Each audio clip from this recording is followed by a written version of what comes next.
Come out to the coast. We'll get together, have a few laughs.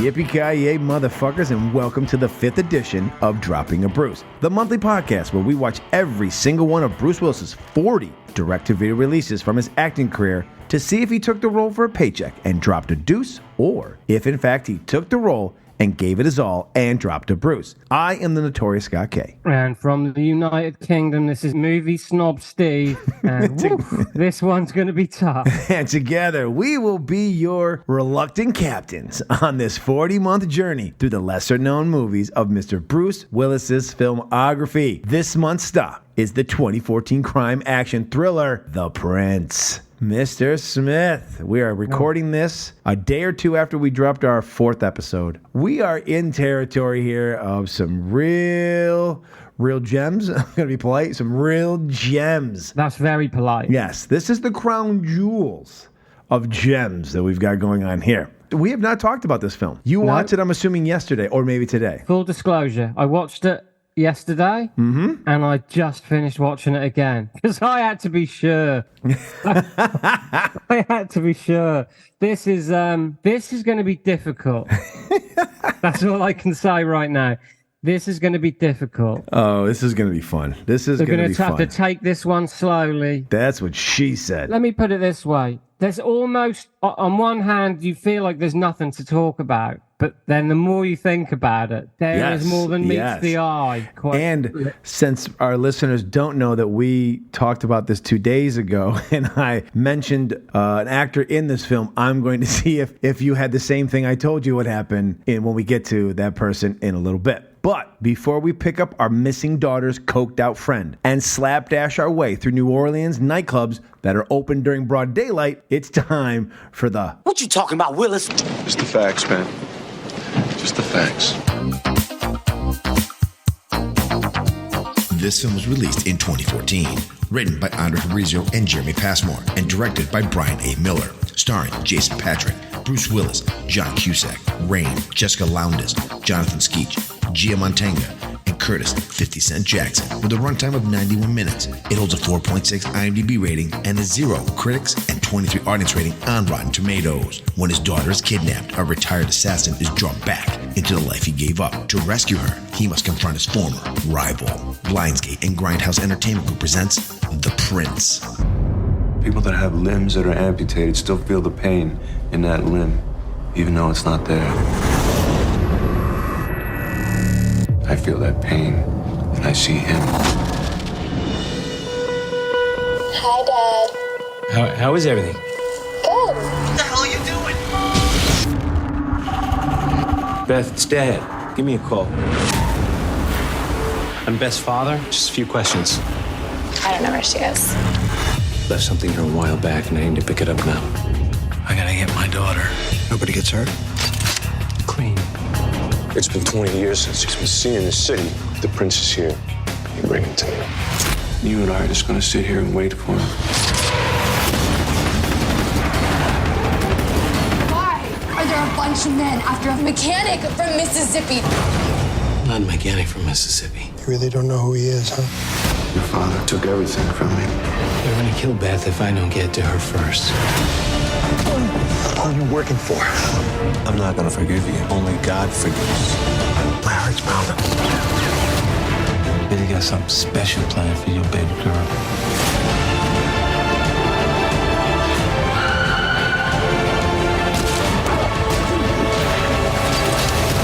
The Prince. Rated R. 1, 2. Mr. Bruce Willis plays Omar, as you do. I can only assume that this role was written for maybe a black character, maybe 50 Cent, who everyone just heard was once again in this film to play, or someone else. It's the only reason I could think, or maybe they were thinking of maybe an Arabic actor. I don't know. There's no rhyme or reason for his name to be Omar. He does not look like an Omar. However, he plays Omar, no last name. He is like Prince and Madonna, doesn't have a last name. He's a local crime boss in New Orleans whose wife and daughter were killed 20 years ago by a car bomb that was meant for him. Now, the plot of this unbelievably exciting film that Steve cannot wait to talk. He's bursting at the seams with joy. A former assassin turned mechanic, as you do, learns that his daughter, whom he thinks is at college, has dropped out. When he tries to call her, someone else answers her phone, forcing him to travel back to New Orleans to search for her, placing him in the crosshairs of a man whose wife and daughter he killed with a car bomb 20 years earlier. Dun, dun, dun. Spoiler alert. Woo! Yeah, right. The film. Oh, you've ruined everything now. Yeah. No one's going to enjoy this now, Exactly. are they? Oh goodness. So before we start this slapdash through it, as I was saying, for Mr. 50 Cent, this is the third film of our 5 that 50 Cent and Mr. Willis have been in together. The other 2 being, so far, Set Up and Fire with Fire. However, only Set Up have the 2 shared screen time together. They do not share screen time in Fire with Fire, and they do not share it again in this film. Now, just to give you all a little precursor of what you're about to hear, what we're about to talk about, I'm going to read 2 of my favorite reviews on this film. The first being from Mr. Andrew Baker of Variety, who writes, John Cusack and Bruce Willis yawn their way through this basic cable action film. And then Mr. Chuck Wilson of The Village Voice writes, the action thriller The Prince is so bad the most noteworthy thing about it is that the opening credits list 19 executive producers. So 2 months in a row we have 19 plus executive producers on the film. And so we should just start with the really good thing about this film, as the guy said. The opening titles of these movies so far, at least the last 2, have been pretty damn good and give us backstory on the events we'll see. Like, the best parts are these opening titles. Can I just point out, okay, there's 19 executive producers, but there's actually 24 producers in total. 24 producers, I'm talking this is top associate notch. Producers. We're talking. This is how epic this movie is. It needed 24 producers. It needed 24 producers. 50 Cent, I believe, was one of them, of course. He is. Oh, boy. Right, well, let's... right. You know what? I'll start with some shining points before we just take some big old cheeky bastards type dumps on this film. Come on, Mr. Optimist. The opening titles are very good. Yeah, they shed some light on the matter at hand. Yes. It's filmed really well. Again, like the second movie in a row, it has good production quality as far as its cameras, its lighting, the film side. Like, it looks like a film. Like, it really does have a good film. And looking at it, the majority of the speaking parts in this film are given to actors who we all know and have seen and have been in big Hollywood movies before, right? Because we've got Jason Patric playing, he's the lead. Bruce Willis, obviously, this is his podcast. John Cusack, and even Jonathan Skeech, is it? Skeech, I think his name is. He's been in, what was that movie that's kind of like the Beatles, but it's about an American band with Tom Hanks in it. You know what I'm talking about, right? That Thing You Do. He was the star of that movie. He's like the lead singer in that movie. I think he's in Ray, I think he's in Ray Donovan as well. Yeah. He crops up in a lot of he's been in some stuff. Yeah. So agreed. So they got a decent cast. And if I'm going to be, if we're going to be fair, I actually think that Jason Patric was pretty decent considering what this film is. I didn't hate him. I thought he actually performed pretty well. I think majority of the actors gave it a performance. I don't think the problem with this film is really our performances. I think it's a lot of other things. I think it's everything but the performances. Yeah, this is where we differ. I mean, ultimately, I don't think we're probably going to disagree much on this film. No, I don't think we will. No. I don't know that we'll ever have a Catch 44 again. Yeah. No, that won't. I can't see that happening again. But, right, I will word it differently, but I think Jason Patric was terrible. But my thing is, and this isn't exclusive to him, I will say this about literally everyone they're in the wrong movie. They're doing the wrong performance for the movie they're in. Yeah, that's fair. Because to me, Jason Patric is kind of like almost sort of emotionless, like the kind of, that kind of like... he's supposed to be the steely-eyed killer. He's supposed to be, But because he's rescuing his daughter,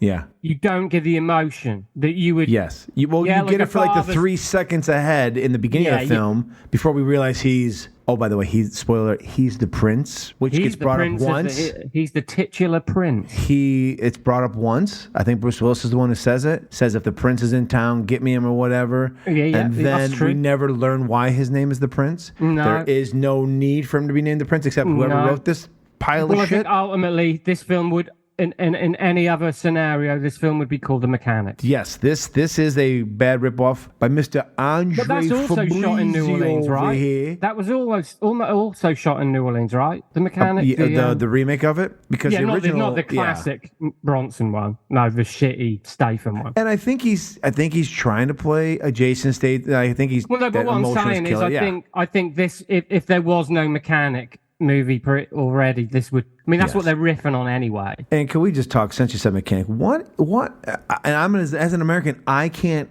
explain this to you. I don't know what it is with American movies that what makes us understand that you're a man, first of all, and a tough guy with a sensitive side. Everyone's always fixing a vehicle. Everyone's always under the hood. It's what men do, dude. It's what we all do, yes. Everyone's always, I mean, it's like when they write, it's like, the guy's got to be fixing his car. But the guy's got epilepsy. He's fixing his car, all right? When I say that's what men do.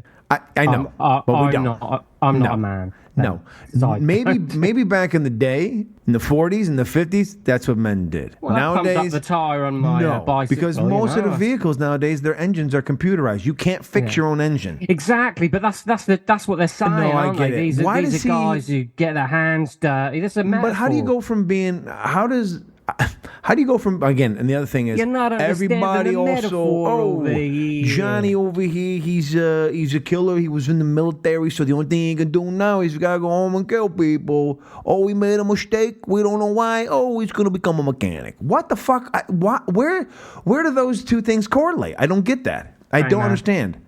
I didn't write this shit. No, you didn't, thank God. No, it would have been, if this was written British, it'd be whatever you'd have been.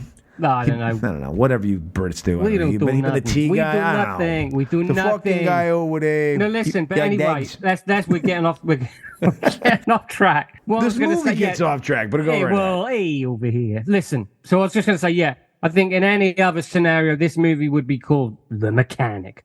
Yes. But because we've got the Bronson classic and the Statham stinker previously and the sequel, some people like the Statham. You're allowed to. That's fine. You're allowed to. You can be wrong. It's fine. That's all right. Everyone's entitled to my opinion. Listen. Here's the thing. Jason Statham, I love him in certain things, but Jason Statham plays Jason Statham, and Jason Patrick in this plays Jason Statham. Jason Patrick is Jason Statham. Listen, so this is my point, So Jason Patrick, sort of like he's an emotionless killing machine, but the fact that he's after his daughter and he's got scores to settle and he's got this past that's catching up to him, that doesn't work. It doesn't work for many reasons. Another positive is Bruce Willis is our first actor we see on screen. I was like, holy shit, this is the first time we see Bruce Willis grace the screen in the first segment. I don't know if they did makeup or if they tried to do some kind of Gaussian blur on his face in post. It was bad. Like opening was bad. Like he looked weird. He looked as bad as the Photoshop that I put up last month. There's something wrong with his goatee. Yeah, and the beard and right? something. There's something going on there. It's like that's like they spent the budget on the CGI for his fucking goatee.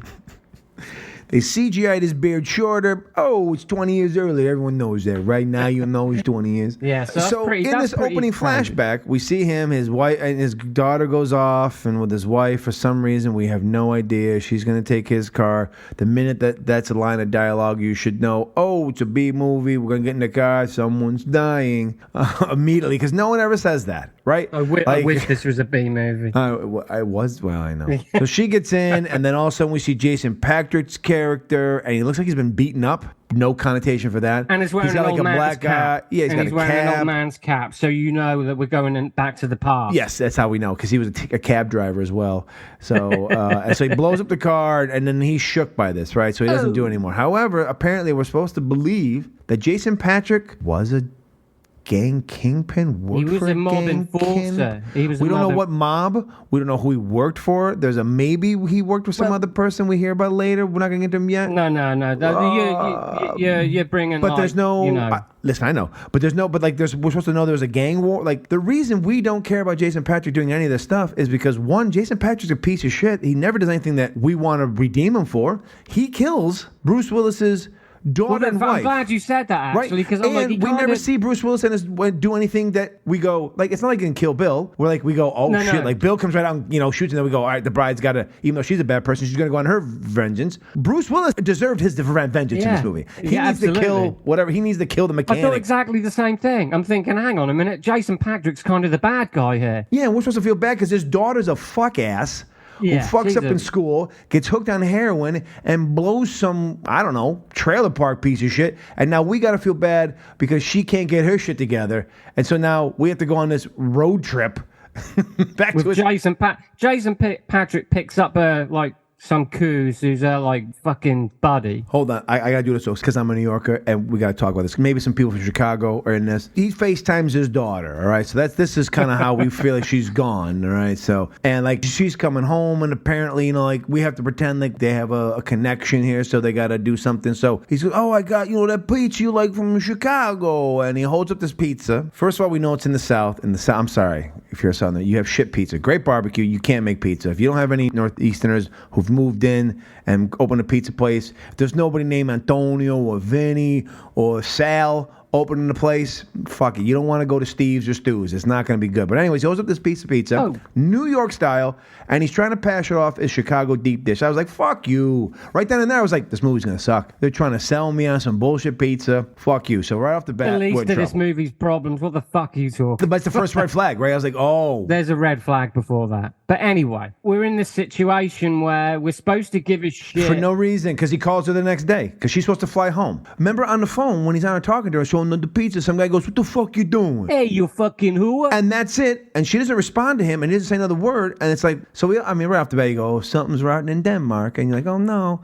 And then this fucking coos doesn't come home. So we think, the worst thing ever. And like you said, so he flies over there. He's got to go somewhere in Louisiana where she's going to school. Which, why would you let your daughter go to school in the state that you're the most wanted human being? And not only that, why would you only move a state over? Mississippi's right next door to Louisiana. If you just blew some guy's wife and kid up, who's a fucking big time guy down there, why would you only move a couple hundred miles west? Wouldn't you move to like Montana or the Dakotas, like someplace like almost out of nowhere? This fucking asshole, because it could only get permits to shoot in Mississippi, moves to Mississippi, 3 feet away. That'd be like me coming to your house, killing your folks, and I move to Wales. I don't go to Russia, maybe to Australia. I'm like only a hop, skip, and a jump, a small train ride away for you to come find me and then get your vengeance.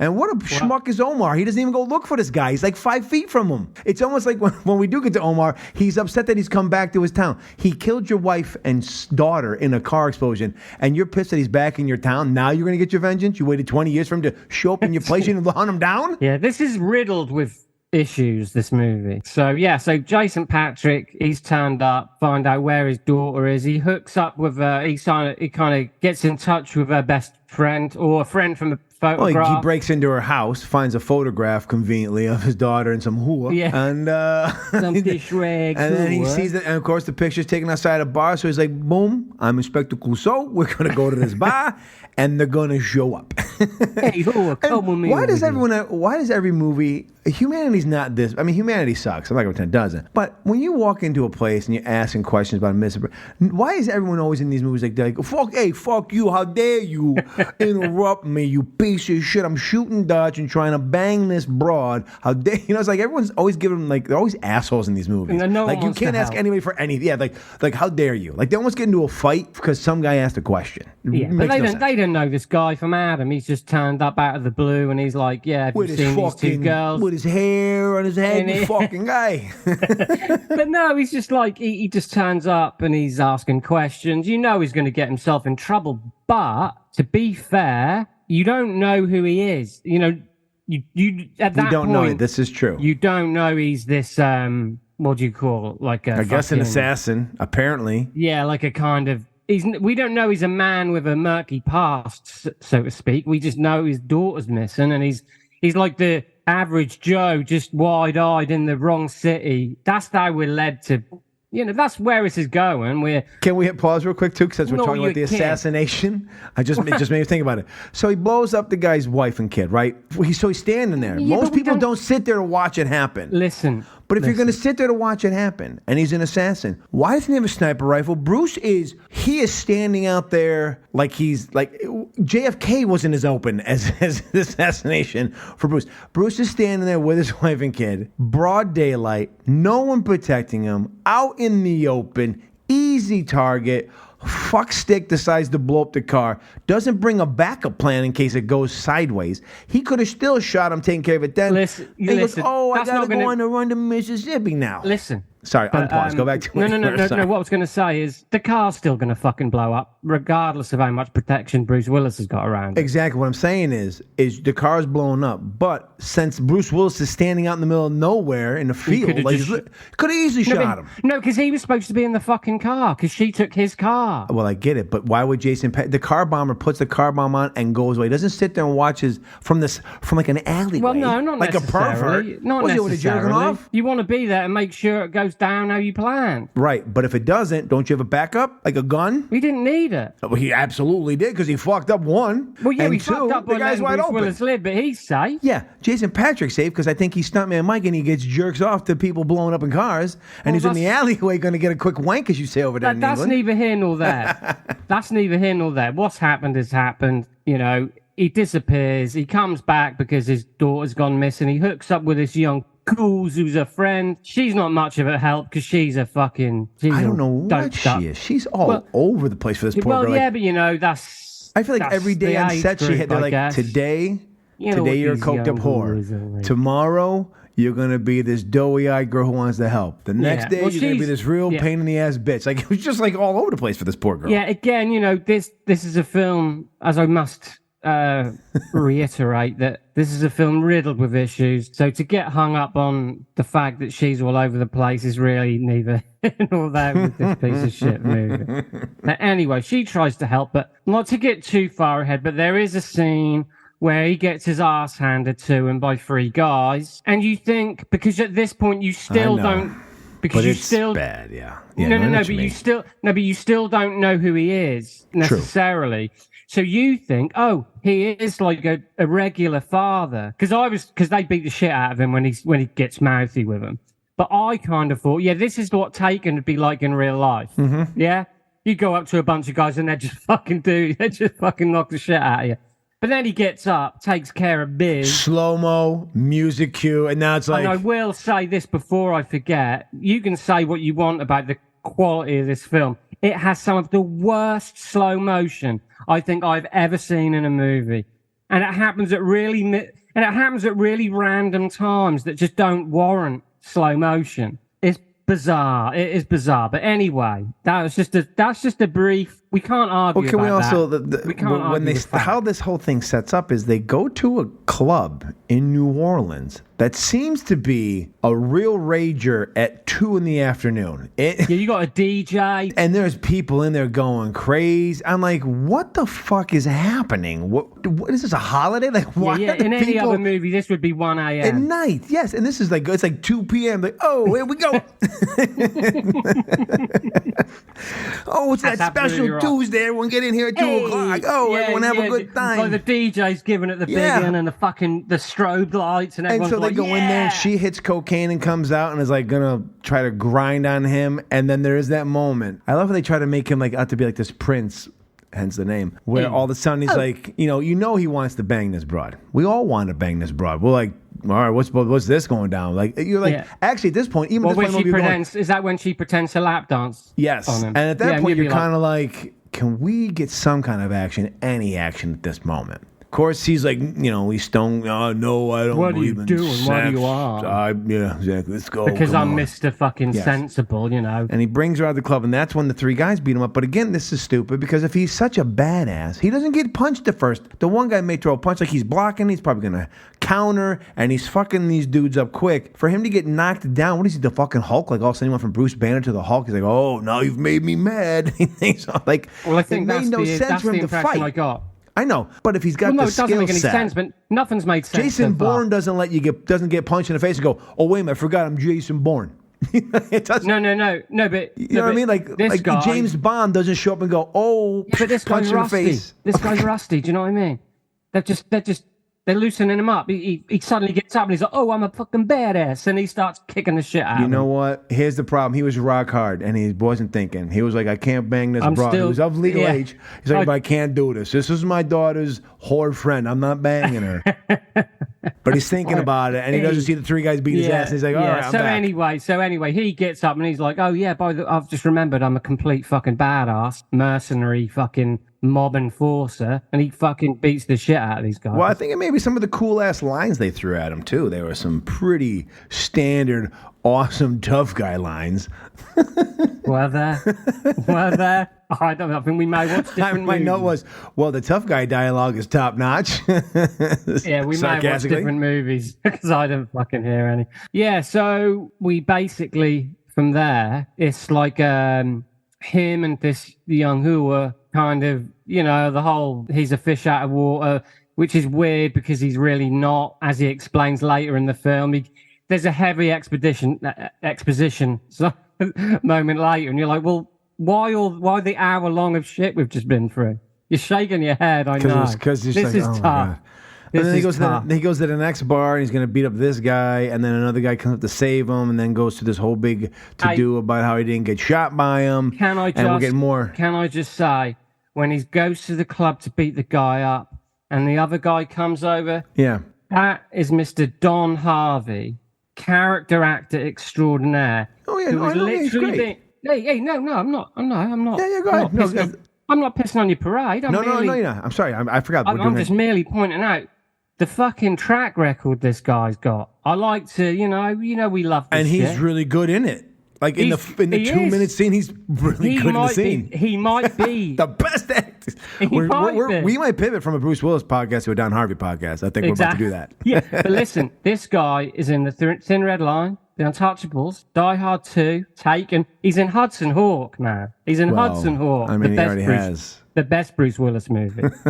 He's in Casualties of War. I mean, this guy is in fucking every movie. He's in, The Prince. He's an old guy now. He's not. Will he make a few more of ours?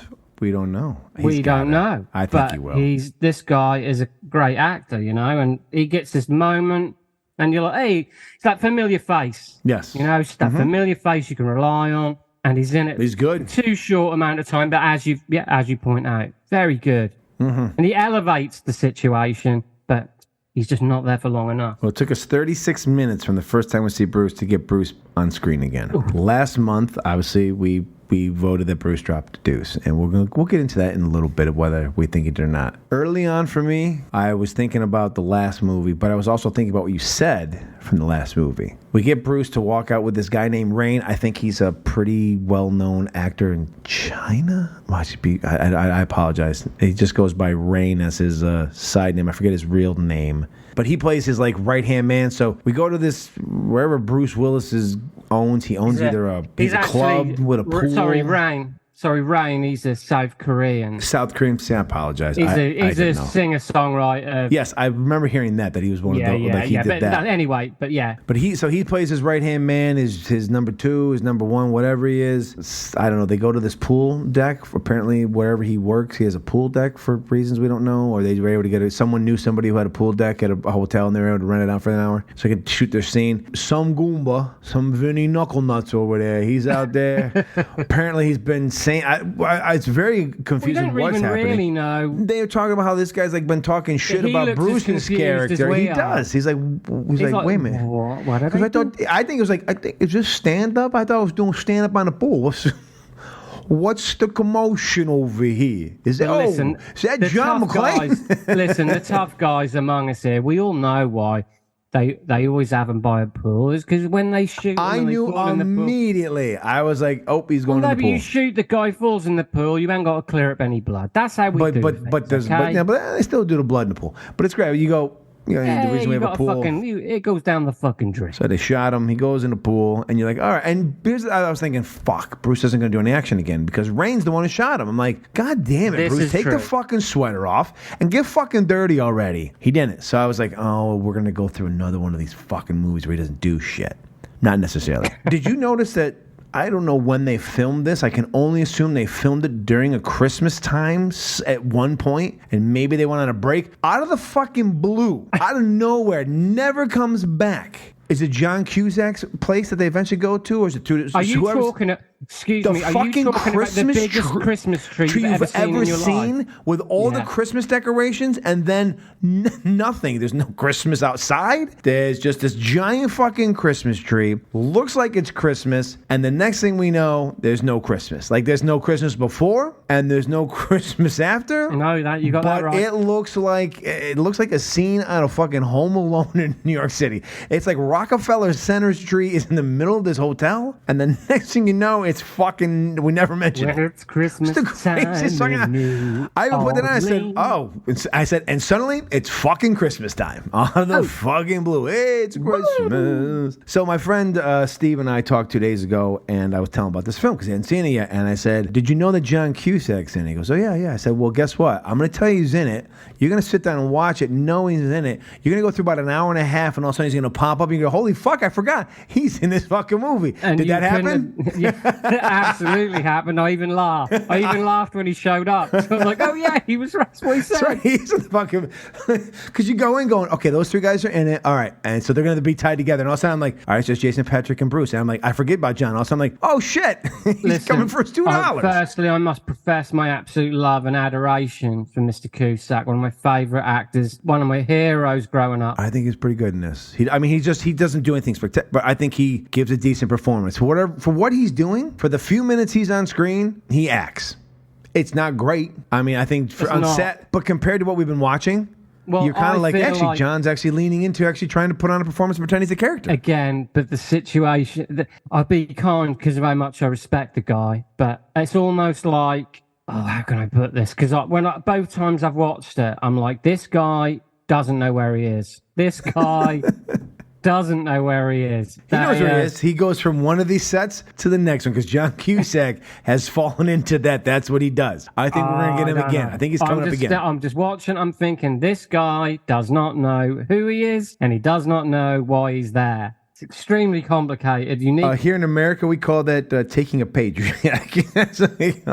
Well, no, because he doesn't know. Because you are right. Like, when he does the whole Adrian's Wall thing, and he tries to, he's reached, you know what I mean? He's trying to elevate something from what he's been given, right? Again, there's nothing there, though. And he just looks bewildered. Like he's on drugs, basically, ladies and gentlemen. So it's a very odd scene.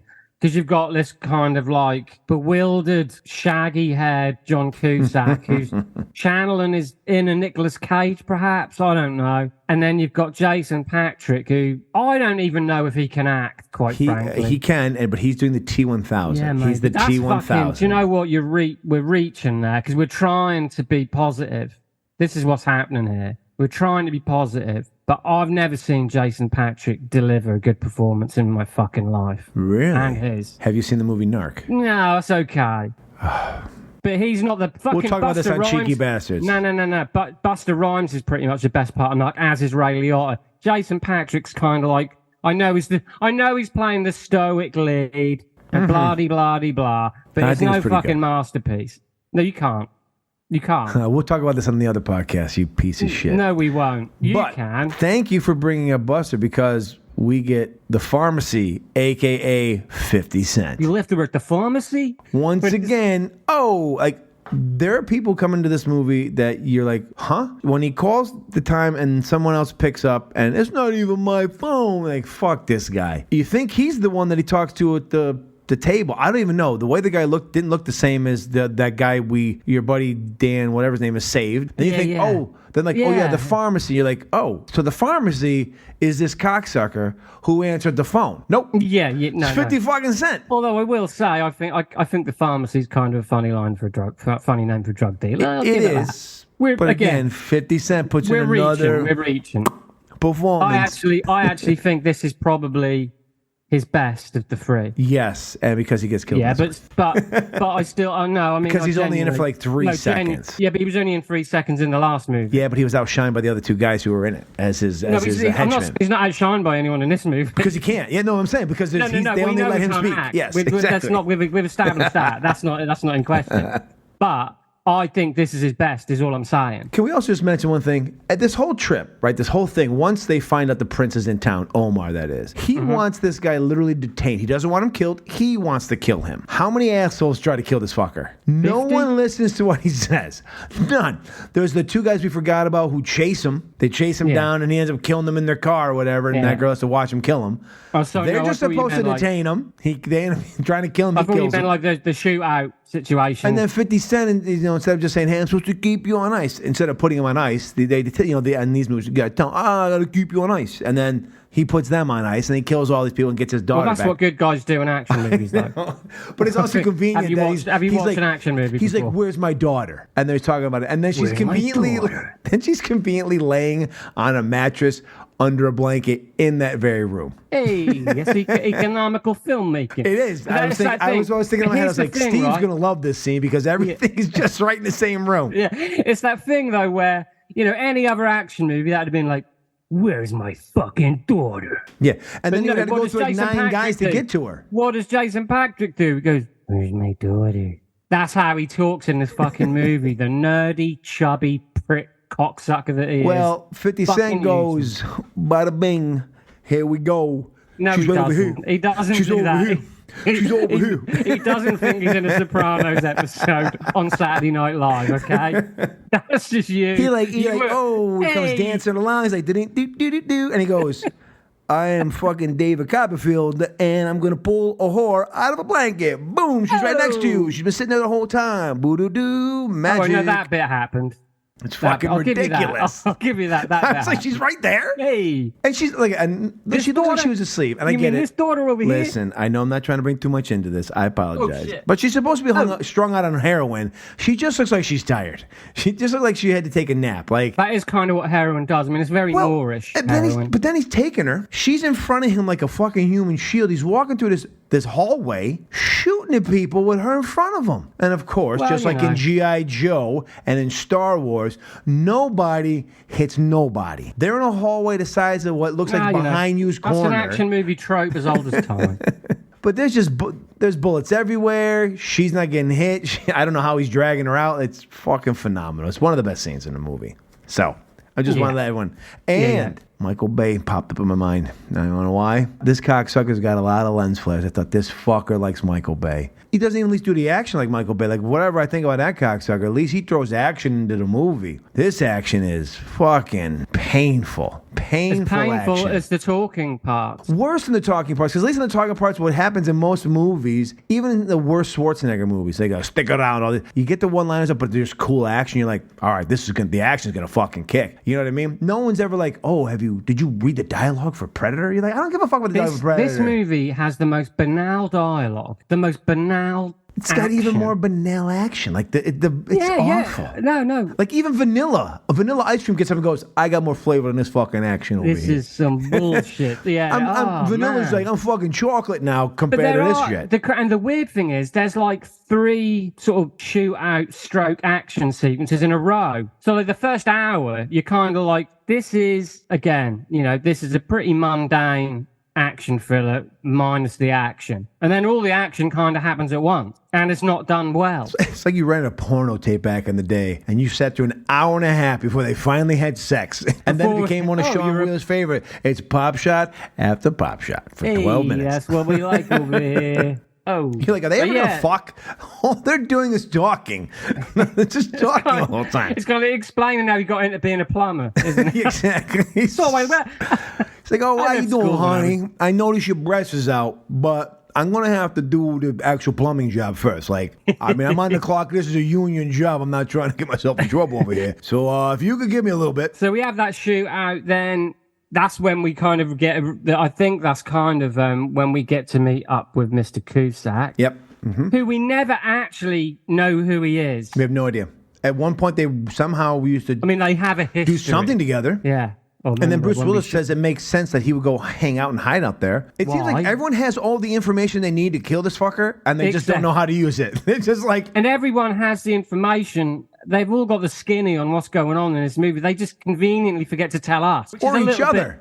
A bit jarring. It's almost like, Bruce is he's a genius. He's one of these guys. And then he's like, oh, yeah, it makes sense he'd be over there. Why aren't there guys waiting near the block? Nothing. And then they do get there. This city. How? No, you don't. And then, of course... Then he grabs the daughter. So the whole point, again, like I said, up to this point, Bruce is pretty much, as you said, he could have just been sat down the whole thing. He's pretty much sat down the whole film. He's at the pool deck. A guy goes into the water. He doesn't do it. Now he's doing a lot of talking behind a really shitty desk. And for being a gangster, pretty small room. I'm just saying. His office is really tiny. I mean, it's like, that's the spare bedroom of his grandma's house. And they're like, we're filming it here. That's more like a broom cupboard, yeah? Yes. And incidentally, so at this point, Jason Patrick has got his daughter. Yep. Mm-hmm. They could get in a car. And get the fuck out of town. Get the fuck out of Dodge. But they don't. Oh, no, we can't. We're not going anywhere. We need to give John Cusack a reason to be in this movie. Hold on. It's Christmas time, so we're going to give Mary a little treat. We're going to get there. We're going to get some presents, maybe a little eggnog, maybe watch A Christmas Story. And we'll let this all blow over. By Easter, we're out of here. But I think what's happened is they haven't read through the notes, and they're like, shit, he's got the daughter, but we haven't used John Cusack yet. We need to fuck around for it. It's almost, if they didn't put John, they should have just left his name off. It would have been a great cameo. It felt like a cameo. Like, holy shit, John Cusack's in this film. I forgot he was the third name on the poster. Yeah, Jesus. Most of the budget had to go to him and Bruce to be on this poster. Because Jason Patrick, whatever they paid him, he earned it because he's in the entire film. Hey, give him the credit. He's in the whole film. The other two just kind of pop up, hold each other's dick and this up. Well, he just shows up physically. Well. He doesn't do anything. He's a fucking useless. Hey, listen, John Cusack shoots a gun in here and that. And they run around a little bit there, play little cops and robbers. Yeah, but John Cusack's not the action hero of the movie. He does a better job. He's more convincing at aiming a gun and shooting it at someone than Jason Fuckstick Patrick. That's Jason Bourne Patrick to you, sir. Jason Bourne Patrick. Born yesterday. So, of course, as a standard, we get our daughter back, and then we lose her again because we have not hit the third act yet. And if you think Jason Bourne Patrick is going to walk in to Bruce, Omar the Great, this fucking town, and they're not going to go mano-y-mano, well, you don't know your B movies, my friend. And they're going to do this. And also, what is fun, another thing that cracked me up, is when he's got his daughter and they go to John Cusack. How I couldn't even figure out how his daughter fell into the wrong hands again. All right, so the shootout happens out front. Yes. All right. Now, as we've learned, New Orleans gangsters are fuck asses. They don't know what the fuck's going on. They're too busy partying at 2 p.m. at the clubs. Oh, getting a little tired. So by the time 10 o'clock rolls around and the real action happens, they're a little sleepy. No one's guarding the back. There's a whole nother entrance to this fucking building that Rain and his people come in through. And I couldn't tell if this is an office building or if he is running an actual fucking... Oh, I don't know what this What's it called? Because there are guys with guns. Oh, again, they had different colored outfits on, so I was like, is this a gang? Like, there was so many things that... John Cusack lives in the penthouse suite of the swankiest hotel in town. Yes, which but also we don't know armed. who he is. It's armed to the teeth. It's armed. We don't know who he is. We don't know his past. And it's Christmas. It's Christmas. Yep, Christmas. We don't know how he knows Jason Patrick. Maybe it's always anything. Christmas in his place because it's the only place in town that has Christmas is in John Cusack's place. I don't know, but that's just like nothing's explained. It's not that they've got contempt for us. It's that I don't think they know how to make a film. They're out of their depths, as you like to say. Yeah, they're kind of out of their way depths. Out of their depths. Kind of like the people in the Titanic. Oh, bada bing. Oh, being topical over here, this cocksucking mook. Look at this guy, huh? Oh, I love him. I fucking love this guy. Meat man cocksucker. I get my hands on him. So when your question I'll answer is, so they're out front shooting out with 3 guys. Meanwhile, they've just put that coked up whore in a car to get her out of town. She's the only one who can get out of town. They don't know how to do it. Put her in a car. She's going to get out of town. Bada bing, shoot out. They grab her. At the same time, Jason Patrick's like, oh, get my daughter in the hotel. I got to take care of this business. Don't worry about if anyone's covering our six. We don't need to worry about that. We're good. Rain, meanwhile, he comes walking in. He's annihilating everyone in the sight. They kill him. They grab her and they go away. Because, like I said, there is going to be a shootout at the OK Corral. We didn't rent these 2 buildings for the money we did and not have a shootout in them, you son of a bitch. I don't care that it's Christmas. It was like they got the one building at Christmas and the other one they got like in February. Like we can only shoot these twice. We're close in February to refurb. But listen, so this... So the third shootout takes place at Omar's whatever resort. I don't know what it is. Casino. That's actually the name. It's in neon lights out the front. Omar's Resort.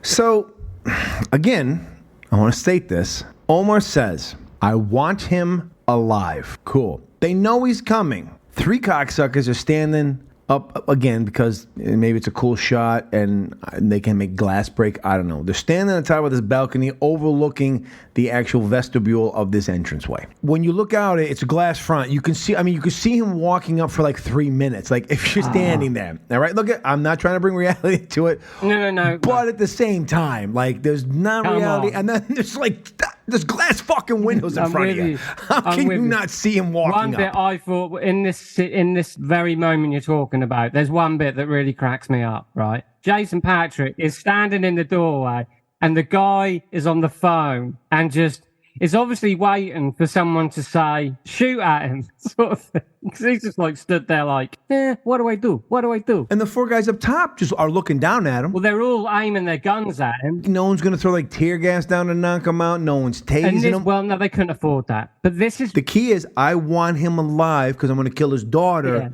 in front of him. That's the point. This kind of reminded me of, right? So from this moment, you know when he stood in the doorway and you know he's got to get through all these guys to get to Omar. It kind of reminded me of a $20 version of Commando where he's all tooled up. Yes, but at least in Commando, they want him dead no matter what. They're not. No, I'm they not don't want him to get to the final quality. guy. Okay. I'm not talking about the quality of film and ideas and knowledge and points and kind of like, narrative. You know what? I apologize. I was trying to draw line A to B. I apologize. We're going to go backwards here. Ridiculous. So naive. No. Things like narrative and logic, there's no time for things like that in this movie. Yeah. But no, it just reminded me as he stood in the doorway, all tooled up. He's got to get through a barrage of bad guys to get to the guy who's holding his daughter. I was thinking, this is a bit like Commando. And then, of course, they got an 8-year-old kid to direct the action scene of him shooting everyone. He's got like a Beretta or a Desert Eagle that's got like 200 bullets in the magazine or in the clip. Absolutely. Everyone knows that's how it works. And they can't shoot for shit, these guys. No, they couldn't hit water if they fell out of a boat in the middle of the ocean. That's how bad they are. But he manages to shoot down a corridor. I think one bullet hits 3 guys at one point. What part of the prince are you having a tough time understanding? He's the fucking prince over here. All of it. I'm having a hard time. Everyone knows if you're named the prince. You'd be the king, motherfucker, not the prince. Yeah, well, apparently he worked for the king that we never knew. He's just the prince. Well, I think he was next in line. No one fucking knows. But anyway, so even Bruce doesn't know why he's fighting this guy. He's just basically shooting everybody. Yes. We're in a Star Wars situation where they can't shoot for shit. And I'll be honest with you, that doesn't even bother me. People with his eyes closed. But we're kids of the 80s. That's Stallone, Schwarzenegger 101. Stallone or Schwarzenegger fire a bullet, it magically claws up a cat's ass, comes out its nose, and hits a guy in the fucking head when it needs to. I'm used to that with the 80s. I'm cool with that. Point, it looks like they're having a good time, though. That's the difference. Jason Patrick's in a fucking coma. Well, he's trying to be the T-1000. Like, he's a fucking idiot. My problem's not that. Bruce Willis's whole thing, Omar's thing, and this isn't Bruce's fault. This is the script. What are you going to do? I mean, it's not being directed by Bruce's kids. I mean, they would have done a better job. Even Demi Moore could have done a better job directing this film. Probably. He's got after the first 30 guys are killed, and now he's at the top. Like he's up on another level. I mean, it's like Donkey Kong at this point. He's Donkey Kong. He's trying to get. I mean, literally, they're throwing barrels. He's got to keep going up the steps. He's got the daughter right in front of him. The point of him is he's going to kill her in front of Jason Patrick. 3 fucking times in this film. He's standing in front of Jason Patrick, gun to this bitch's head, and does not pull the trigger because we have not met it to the end where Jason can actually kill him. Yeah. The first time it happened, I said, But then what are we monologuing for, Bruce? Shoot this bitch. We're forgetting one very important factor here as well. What's that? Jason Patrick's character. What's his fucking name? The Prince. I only know him as the His Prince. name's fucking Paul, all right? Listen, it's the Prince. You call him... No, I'm just saying. He's the French Prince of New Orleans. He's the badass of this movie. You could have called him anything. You called him fucking Paul, all right? What part of being nicknamed the Prince did you think he was going to be fucking... What do you think he was going to be, We didn't Vinny? even know he's the Prince, It's going to be Steve? No, I'm just saying. You could have I'm surprised he wasn't named fucking... Todd. You could have called him anything, but no, you called him Paul, the most bullshit normal name ever. But no, what I was going to say is he has a fight with Rain, doesn't he? The South Korean guy, and it's probably the. There's no point to it. No, and it's not because even well he's supposed choreographed. to. Well, Rain's going to try to kill him. He's not supposed to. No one is supposed to kill him. He's supposed to watch this guy's daughter die in front of him. Everyone's trying to kill him. And the guy has a chance 3 times to kill his daughter in front of him, and he just says, you know what? It's not the right moment. This is not the right time. Calm down. I've waited 20 years for this moment to happen, but it doesn't feel right. It's not, maybe we need a Christmas tree. Can we get a Christmas tree? Come on, Scott, in with anger. I just felt so bad for Bruce. I was like, Bruce, what have you become? How young are your... Well, he had the young kids, I'm thinking. So he's probably in his mind, he's like, I got to get diapers. I got all these young kids. I'm still probably paying Demi more. Come back. So he's like, fuck it, I got to take this back. I'm losing you. Oh, it was just, I just felt so bad. Come on. What's the mantra? In with anger, out with love. Come on, we can do this. We can do this. I will say this. The one good thing of it is, up until this point, for not his own fault, unlike the last film, he had even less to do in this first hour and a half or hour and 20 minutes. No he had question. nothing he could do. I can't shit on him for that. He at least gets some moments to emote in this and show some anger, even though it does feel forced and ridiculous, only because we've got nothing to show anything of him. Like, he shouldn't be the villain in this movie because the real villain is Jason Patrick. We get no backstory as to why we're supposed to hate Bruce Willis as Omar. We've been shown nothing to the contrary that he's a piece of shit or done anything wrong. As far as we know, he should be the hero and he should be killing Jason Patrick for what he did. He should blow her brains all over the fucking place. Doesn't. Waits for some ridiculous, almost James Bond turnaround logo, hallway shoot to get shot for some. And him and his daughter, who's at this point is coming off of heroin. She is the most lucid and alert human being I've ever seen coming off of heroin. Is able to see her father from like 300 yards away, give like a signal so she can move or hit Bruce at the right time so he can get the James Bond kill shot. She's been on heroin for like 2 days, mate. So fucking rein that in. No, she's been on heroin for a while. She hasn't. She's been out of school for a while. Her friend says she's been hooked on the stuff for a while. She's been up for that long. Listen, regardless, I know what it's like to rescue your daughter from heroin dealers. Okay, you're an amateur at this game. I've been doing this shit for years. Listen here, you McGregor, and I've been doing heroin for years as well. But that's a whole other story. But you know, listen here, Train Spotting. As I pointed out, heroin is very Moorish. So you know. I'm not saying it's not, but this is ridiculous. But Bruce at least gives us an opportunity. No, he goes for it to do something. And look, no. If you watch it, it's going to feel like it falls flat, and you might think we're over here trying to give him the old reach, trying to pump him up. But unlike the last one, where I really did feel he sleptwalked through it. Yeah. There was nothing until that last scene, and all of it's ridiculous. And he's got to be sitting there going, I would have shot her by now. Yeah, and also he does this thing where he's sort of behind her and he's got his arm around her, and he's like. He's running his fingers through her hair and he's sort of kissing her on the back of the head like he's a maniac all of a sudden. Yes. Like he's some kind of serial killer. He's like, What's the only way we're going to want him to be killed? Because at this point, we have no reason to hate him. We still don't know, personally. No. I'm just like, well, the guy did kill your little girl. He was about fucking 5. And also, we've forgotten one very important thing. The flashbacks when he's with his little girl, they are bad. Oh, unbelievable. They are bad. When he's like, oh, go to school. Are you okay? I've bought you a little present for your first day of school. I love you. And it is horrific. Yes, it is bad. Yeah. This is like... And that's when they do the CGI making his beard look, I don't know, glowy. Yeah, it's weird. That's a bad vibe. Yeah. There's a whole bad vibe going on there. But I just wanted to get that out there because I meant to mention that earlier. But anyway, so we're now in this kind of like... He's turned into a maniac all of a sudden. And he's yelling. And he's suddenly Mr. Serial Killer. running his fingers through hair, kissing the back of her head like he's some kind of sleazoid, freakoid psychopath. You know what? I'll give him this. He at least said, I got to do something here. I've been sitting on the toilet taking a shit the whole time. Yeah. And it suddenly goes Beverly Hills Cop, where his daughter elbows him in the chest. Yeah, because she's lucid. Jumps out of the way. Jason Patrick shoots. All I'm saying is heroin's not that big a deal, folks. I'm just saying it's not. I mean, she did a couple of rails. She's like, you know what? You're I'm ready kind to of go. bringing reality into the situation. She's like, oh, here we go. If you want to bring reality into this, well, there's a whole lot of things. She's like, here we go. Well, yeah, but she does the thing in Beverly Hills Cop where she elbows him in the chest, and then she jumps out of the way, the old bada bing. Yes. And then Jason Patrick does the old kill shot. Boom. He's like, Bourne, Jason Bourne, pow, yeah. Take that, you person that I destroyed your life for no fucking reason. I have no reason for you to for me to beat you here. I killed your wife, and now I'm killing you. Yeah, and now I'm gonna go bang my daughter's friend on the top of my Corvette that I am tuning up.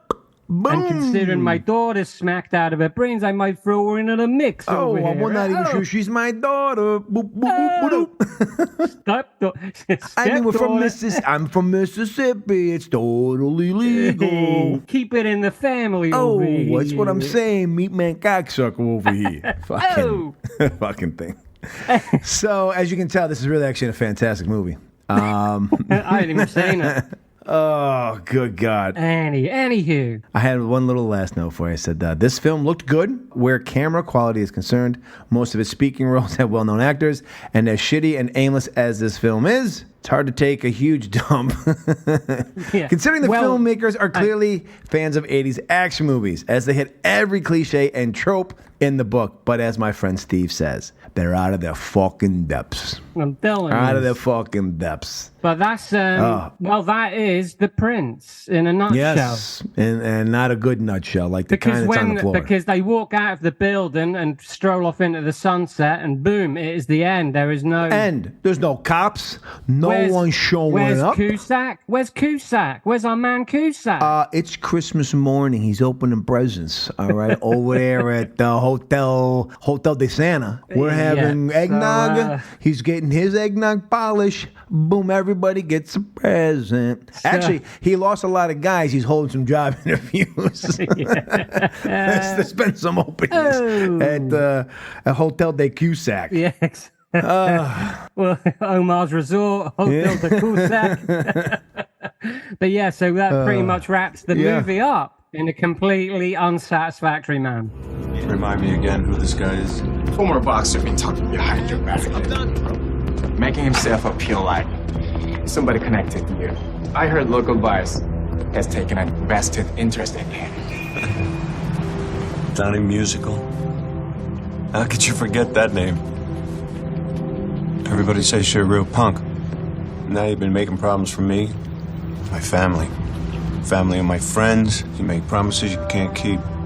Borrowed money you can't repay.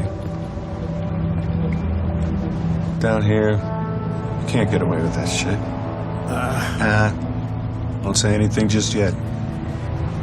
You can do all this bullshit posturing in LA and New York, but you can't do it down here, not in my city. You think that's gonna impress anybody? Donnie? Nothing is more important than your name. You've been using mine. You cheated me, you went behind my back, you took something that didn't belong to you, Donnie. I'm not gonna forgive you. Only God forgives. Bye-bye, Donnie.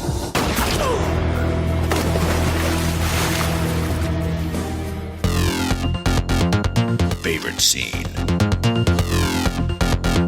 And that leads us to you getting to tell us your favorite scene from this spectacular. You know what, though? Can we at least give it one nod? 91 minutes. A merciful 91 minutes, but it's a long. It felt like a long. It's a merciful 90 minutes. You've got to expect a movie to be 90 minutes, even if it sucks. So no, you hope. You're praying. You're like, if this thing goes on to 2 hours, I'm fighting somebody. Like I'm driving down, fighting the producers, all 39 of them. I'm fighting them one by one. So your favorite scene? Let's get down to brass tacks. So my favorite scene is the shootout at the pharmacy's hideout. Oh, okay. Because at least at that point, we're getting into the nuts and bolts, yeah?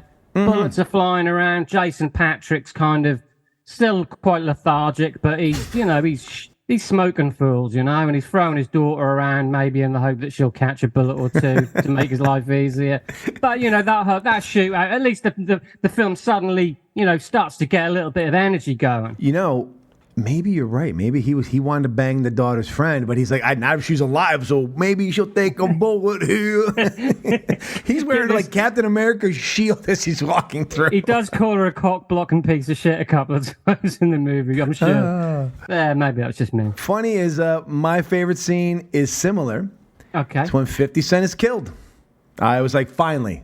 So This cocksucker deserved to die in 2 films before. They shoot him. He goes down. I'm like, good. That's really the only thing I could pull out of this that was good for me was him shooting 50 Cent dead. So the best scene is pretty much in that, yeah. In the same the wheelhouse. action picks up and you're like, okay. Yeah. So we're there. Yeah. No, that makes sense. Yeah. I understand that. Best one-liner. Your best one-liner or dialogue moment from this. I just missed an Oscar by like a hair. Do you know what? I'm gonna have to pass the buck here because I haven't got one. This is the worst, most banal written piece of shit I think I've ever seen. You mentioned one, and you walked past it, and I'm gonna say because it's mine. So here you go. Gladly because I was John lost. Cusack's "Rome built the wall around Scotland" monologue. It's the only worked out dialogue in the film. It's the only. Terrible. I'm not saying it's a great moment, but it's the only moment in the film I just mean where the actor was given actual dialogue and they tried to make something out of it, and he delivered, and that was all you had. Granted. I'll tell you what. I'll extend that olive branch and I'll say, that was my favourite too, because it was literally the only moment in the film where it's memorable that you can remember someone saying something. Something said something that wasn't. Like I say, John, Jason Patrick's just kind of mumbling his way through exposition and fluff dialogue. Bruce Willis is barely in it and just... Yes, he's barely in it. So no, I'll give you that. You're absolutely right, and I'll share that with you. I'll have that if I can, if I may. Absolutely. I may be so bold as to share that as the best moment. Best performance. Who gave their best performance? Well, this is difficult too. I'm not going to give it to John Cusack, who I thought was a shoo-in. Okay? I thought John Cusack was a shoo-in. Ladies and gentlemen, Mr. Don Harvey as Riley. He's in the movie for perhaps a minute and a half, but he's just that familiar face that you can rely on. One of the best character actors out there. I thought, you know what? That's how good he is. That he elevates not only the kind of nothing character he's playing just by who he is, but for a moment you prick up your ears and you're like, I'm watching an actual movie now. But short-lived, unfortunately. But Yes, I'm not taking is. the easy route. I'm not giving it a... Because I am. I'm going to give it to John. Because when he comes on screen, you're like, oh, okay, an actor. Can I just say? Yeah, go ahead. The reason I've gone with Mr. Harvey is because I knew. Yeah, I knew that's fair. I knew you'd have to go Cusack. Yeah. But I actually thought Mr. Harvey was going to I thought he was going to come back in. I actually thought he was going to be a bit player. I thought, he's coming back. I didn't want him to go unnoticed. That is very fair. John Cusack was, without question, the MVP. Yeah, he was definitely really good. I mean, for what, considering what he's been given. He's playing a very rattled, odd guy. And I don't know if he's in the right movie doing that for the right, but whatever. We may find out that John Cusack and Nicolas Cage are the same guy. They had like a lot of tax bills. Yeah. And I feel like John Cusack's got to pay They were out. swapping roles left, right, and centre, I think when Cusack dies, they're going to find out he had like a huge coke habit. Yeah, you did the last two. I'll do this one. That's fair. But yeah, bad thing. So, absolutely. I knew John Cusack would be in there. So, Mr. Don Harvey as well. I just thought, come on. He deserves some props. Put in great performances for a movie that is so absolutely. chock full of them. Favorite character. Your favorite character? My favorite character is Mr. 50 Cents, the pharmacy. The pharmacy. Holy rather. shit. I kind of liked him. Wow. Clearly I've got to be careful how I word this. But Oh boy, we're about to get canceled. 5 episodes, and thank you for coming. this fucking no. I just mean out of the 3 movies that 50 Cent has been in, he gives his best performance. Yeah. Yeah, I would say that's fair. I would agree. He does in this film. I think he kind of does the menacing kind of pimp guy. He's a little more believable finally in this film than he was in the last two. And I actually thought he was a little bit looser, a little bit like he's getting used to acting. Yeah. A bit. Don't get me wrong, guys. Golden Globe next year, you're going to see, folks. Yeah. No, not quite that to that level. Maybe a Nickelodeon award or something. But, boom. So, yeah, I just felt like he's finally I'm not saying he's going to get any better, but he couldn't have got any worse than how he began. This is And true. I just felt like he was a pretty cool little sleazy pimp guy. He got whacked, but got some good lines in there. So, you know what? I'm giving it to the pharmacy as my favorite character. Mine is Mark, played by Rain. Omar's number 1. He is the only character who knows what the fuck is going on. He knows what movie and has he's an in. actual brain. Like every time he's, when Bruce is like, oh, we got to kill him, he goes, look, this is the prince. It's not worth it. We're going to lose a lot of guys. Like, it's just not worth it. Like, just let him come in, get his daughter, and get the fuck out. And maybe that's why he doesn't go after. Like, clearly, whoever, we don't get enough of the backstory of who the prince is and all this stuff that we should also be like, ooh, oh. But apparently our characters in the movie know, and Rain here, his character Mark, knows, and he's like, this is not worth it. Like, every time he's like, look, this isn't not worth it. Like, he's doing what a concierge should do. He's like, oh, even though he's not Italian, but if he was, over here, what's wrong with you? This fucking guy over here, you're gonna sleep with the fishes, all right? It's not worth going to the mattresses for this cocksucker. You let him go for 20 years, all right? While we fucking about over here. It's Christmas. At John's house, it's Christmas. Let's go have some eggnog. Maybe get a couple of elves to polish our candy canes. Call it a day. But no. So Mark seems to be the only person who knows what the fuck is going on. And I felt bad for him getting killed because, like, he was trying to avoid all this. He's like, we got other things we could be doing. Yeah. No, he's definitely... Yeah, like you say, he's whispering in the air. He's the only action really start at that point. Because, Bruce at this point, he's not doing any action. Not letting him do anything. At least he doesn't have some stupid fight scene like the last movie. He's doing the whole thing he's known to do. So I was like, all right, this guy's pretty good. So he was my favorite character because he actually fucking knew what the fuck is happening. Everyone else was like, oh, hey, it's fucking Christmas. It's not Christmas. Hey, let's go to that club at 2 p.m. It's like the only person who felt like he was from reality was this guy. Everyone else is living in fucking Santa's fucking closet. You're right. You're absolutely right. The moment of truth. That brings us to the moment of truth. We'll start with our usual, which is, did Mr. Willis drop a deuce or a Bruce? Mr. Smith, what is your say on this matter? This is a steamy deuce. This is not the movie. Bruce's performance. No, okay. no. I don't think Bruce. Gotcha. I don't really think he delivered anything. Really, he's not in the movie a whole lot, and he kind of does sleepwalk through the majority of it, and then just shouts for 5 seconds at the end. That's not enough, I'm afraid. So for me, we're talking Deuce City. He most definitely dropped a deuce.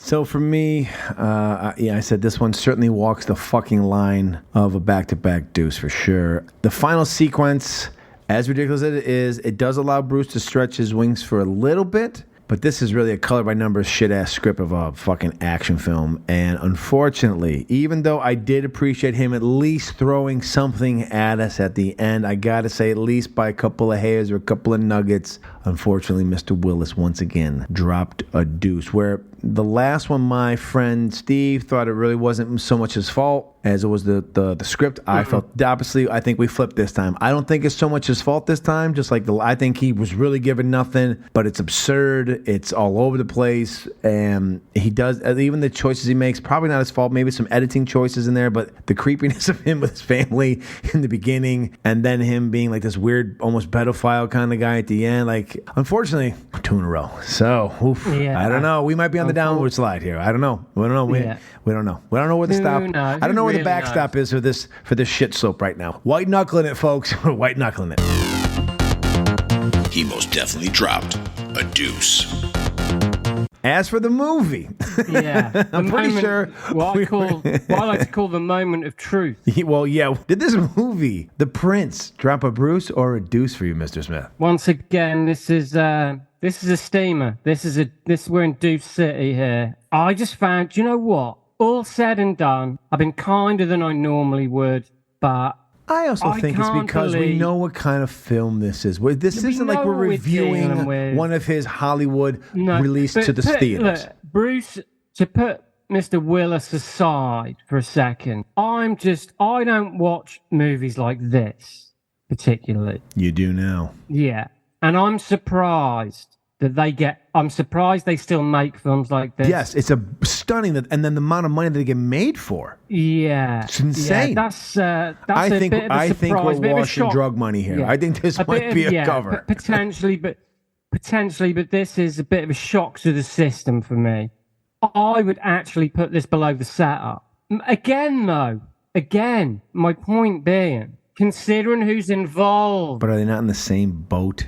I mean, we're splitting hairs. I know we're splitting hairs, and I'm not trying to change minds. This isn't me trying to change your mind or get anyone to... I know. You're making a good point. Yeah, what I'm saying is, look, John Cusack.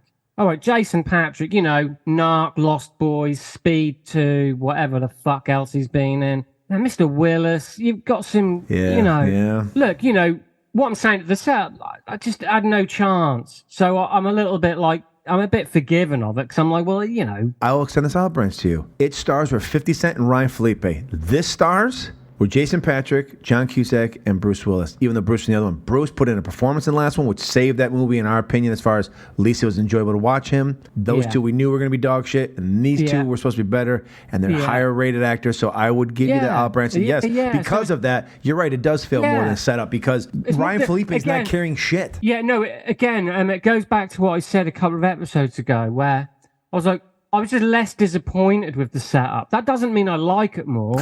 I know what you mean. You know what I mean? You had less expectations. You're like, this is just going to be dog shit.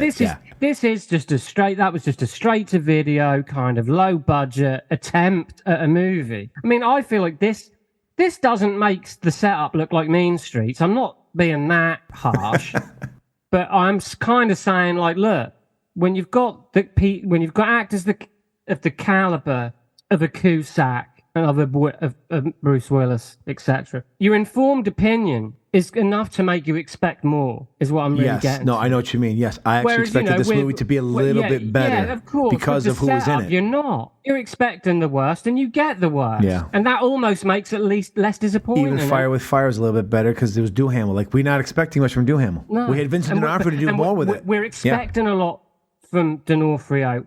And the supporting cast gave it to us, yep. Yes. Well, this is why we're doing the podcast, yeah? Yes. Oh, absolutely. 100%, This is to show that these banal, silly action movies are actually far more complex when you get into the brass tacks of them. When you start talking about the cast and, the narrative and where it's going, there is always stuff to talk about, Does what Ernest Bass thinks we do from our Cheeky Bass podcast, where we suck the pipe of Mr. Tarantino. But it goes to show that those people think it's just easy to do this stuff. Yeah. It's not. It's not easy. Just because you can throw some names into a movie and you have an idea of what you want doesn't mean you're going to pull it off. Exactly, yeah. So this is the, I think so far, I mean, we've kind of established the rocky road that we're traveling down, and the talent involved isn't necessarily, a signifier of what we're going to get. Because I would have put money on this one as potentially being a little bit better than what we've seen lately. Yeah. Yeah, I would have too. But it's in the execution, Yeah. Oh, and I'm in favor of it. Of its execution. Yeah, but so like I say, so it's complex. Simple, mundane, but complex. So this is a deuce. This film was definitely dropped a deuce. Well, this movie is what we call on the Cheeky Bastards podcast, available wherever you get your podcasts, a certified fucking pile of horseshit stay the fuck away from recommendation. This film was definitely dropped a deuce. As I've said, I have a really bad feeling that the majority of the films left on this journey are going to start falling into this category of dropping a Bruce, just like this massless, watery pile of film just did. And I'm still holding out hope that Bruce is going to be good in some of these. As we talked before we started recording, there's a few coming down the road that I've heard a few good jingles for that he puts in a performance. Okay, good. So I'm hoping. Good. I'm hoping. Yeah, I'm in a fortunate position in a sense of really knowing when I put a lot of these movies on, I'm not going to know who's in them. I'm not going to know what their reputation, if any. So it's kind of, and like we say, we wouldn't watch these films otherwise. No. So it's a learning curve. But it is one of those things where I think as film buffs, I think it is good to not just watch the classics and all that. I think the only way you get an appreciation for film is you have to know where the floor is to know where the ceiling should be. And this is showing us the floors. I'm not sure I've got anything I can add to a conversation about Apocalypse Now that hasn't already been said, even by the director himself. When you've got the director of a film given a 3-hour-long audio commentary to his own movie, I'm not sure I've got anything I could add. I would like to put up the cheeky bastards here, as we would gladly take any one of these films that we have watched and do our own commentary to them. If you enjoy a nice, fun time of us talking shit about your film, we would be more than happy to have a conversation about what is happening in these films. Reach us at our our socials that can be found in the show notes.